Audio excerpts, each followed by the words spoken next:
Hey everybody, it's Elliot from Magoosh, and in this video we're going to be talking about computer-delivered IELTS. As you're probably aware, IELTS has been mostly a paper and pencil test, and it's still offered in paper and pencil version in most places around the world. But over the last year or so, they have also been expanding their computer version of IELTS, and people have questions about it because it's new and they want to know what's important to know about this new version of the test. So that's what we're going to be talking about in this video. All right, so let's go over the key details you should know. First of all, thinking about availability. As I mentioned before, this is something that has been expanding around the globe. So it's not available everywhere yet. Mostly computer-delivered IELTS is in major cities, and it's in about approximately 50 countries around the world at this point. You should check in with on the IELTS website to see if computer-delivered IELTS is offered in your area or in your region. It may change too. If you should check in regularly. If you're not taking your test for 6 months or so, you may get computer-delivered IELTS in your area soon because they're expanding pretty rapidly. So check out the IELTS website to see if it's available in your area.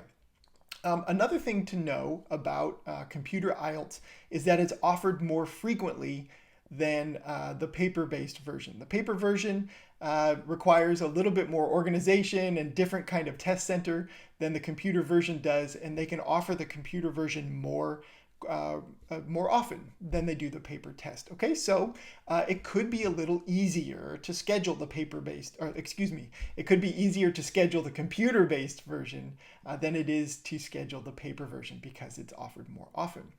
In addition to that, another thing to note is that computer-delivered results, the scores of your test, are going to be delivered to you faster. Okay, so I've heard stories of people getting their score reports in as early as 5 days after the test. I don't think that's so common. I don't think that happens every time, but it certainly can be. It certainly will be less than the usual 13 days, 2 weeks that it takes to get your results for the paper-based version of the test. Okay, so if you're in a hurry to get your results, then the computer-based version may be attractive to you. All right, let's think about the format. In general, the format of the paper-based test and the computer-based test are basically the same. And why is that? Well, it's important to IELTS and the institutions who accept IELTS scores that the scores mean the same thing between the two versions of the test. So if one of the versions, if the computer-based test was very different from the paper-based version, then we might be seeing different scores. The same person might get different scores on the two tests because they're so different from each other, and they don't want that, right? So in general, the tests are basically the same, and that's true especially on the speaking section. The speaking test is exactly the same between the two versions. You're going to go to the test center and have a live interview. Okay, so absolutely no differences on the speaking section. We're going to talk about a few differences later in this video on the rest of the test, on the listening, reading, and writing sections. But it's also important to note for these sections, it is also basically the same between the two versions of the test. Okay, so for example, the reading passages you get on the paper-based version are going to be the same reading passages you get on the computer-based version. They want the test to be equally difficult or easy or whatever you want to say there. So they're going to have the same content, the same question types, instructions. Okay, the difficulty level is going to be the same on the listening, reading, and writing sections. There is one formatting issue that is important to note, and that's on the listening section. So on the paper-based version, right, you have a test booklet and then an answer sheet that you submit, and that's what gets scored. So on the listening test for the paper-based version, they give you 10 minutes after the last recording has finished to input answers on the answer sheet. But on the computer-based version, you don't have an answer sheet. Okay, you put your answers on you enter your answers on the screen, and you click through and you move on. So they don't give you that 10 minutes at the end of the listening section on the computer test. They give you 1 or 2 minutes, and you're supposed to use that to go back through. If you skipped any questions, you can quickly put in answers, or maybe I know some students check their spelling during this time. All right, but 2 minutes is a lot less than 10 minutes. In 10 minutes on the paper test, you can really go back through, check your answers, transfer them over quickly, and then maybe have time to think about whether you want to change any of your answers or change the spelling on questions. You can dive into those things deeply in that 10 minutes on the paper test. You don't get that on the computer test, so it's important to know that one major format difference. Okay, so logistics and rules. All right, so on the computer test, as we've already mentioned, there's no paper booklet. That means that on the paper test, on the listening section, for example, you can see that you have that paper in front of you with the questions, the booklet, right? And you can scribble notes and think through how you want to answer the questions, and you can use that space to do your thinking as you're listening to the people talk. On the computer test, you can have note paper, but it's not a test booklet in front of you. Okay, so that's important to know. I think the paper-based version of the test for the listening section, some students find it really helpful to have that booklet in front of you as you're listening. So an important difference to take note of.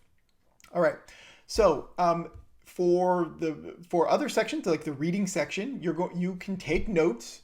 You can highlight the reading passages. You can, and you're going to enter your answers on the screen. Okay, so you are going to type them in, right? You're not going to be using your handwriting, which is something that is an important piece of the paper test. All right, so all of that stuff that would happen in your test booklet and on the answer sheet and on your note paper for the paper-based version, that stuff is done on screen for the computer-based version. All right. There's a small difference in rules about capitalization. So on the paper test, you can, and you're encouraged to, enter answers in all capital letters. Okay. And that's something that makes your writing, for a lot of people, makes your writing easier to read. On the computer test, they advise now that you follow rules of capitalization. So words that need to be capitalized should be capitalized appropriately, and you should not use all capital letters when you're writing. Okay, that's a new thing that they're advising now for the computer test. All right, and as noted earlier, so computer and paper IELTS scores are equally acceptable to institutions, and they are considered to be equivalent. Okay, so no need to worry about whether taking one version of the test is going to help you more than the other. They are considered equivalent. All right, to get some practice on computer-delivered IELTS questions, where should you go? Well, my advice right now is to go to the official IELTS website. They've got practice questions there, and they have the actual platform that they use for computer-delivered IELTS there to practice those question types. Remember, if you have other IELTS materials, you've got books and other things that are mostly focused on the paper-based version, that's fine. You still use those materials. They will help you even on the computer-based version. My advice is to go then to the IELTS website and just get a little practice answering the questions in the computer-based format if you're going to take the computer-based version. For most folks, that is enough to get them prepared to understand sort of the format of the test and how you're going to input answers. So that kind of practice is what I'm recommending right now, while places are catching up and trying to figure out how to provide even more practice for you with the computer-based version of the test. Okay? At Magoosh, we have resources for you on our blog, now in our YouTube channel, and also in our premium product, we have content to train you on how to answer computer-delivered IELTS questions. So you can look to Magoosh for those resources as well. So I hope you liked this video, and if you want to know more about computer-delivered IELTS or other topics, check out our blog. I've got a link to a resource down below that's specific to computer-delivered IELTS if you're interested in that, and we'll see you in the next video.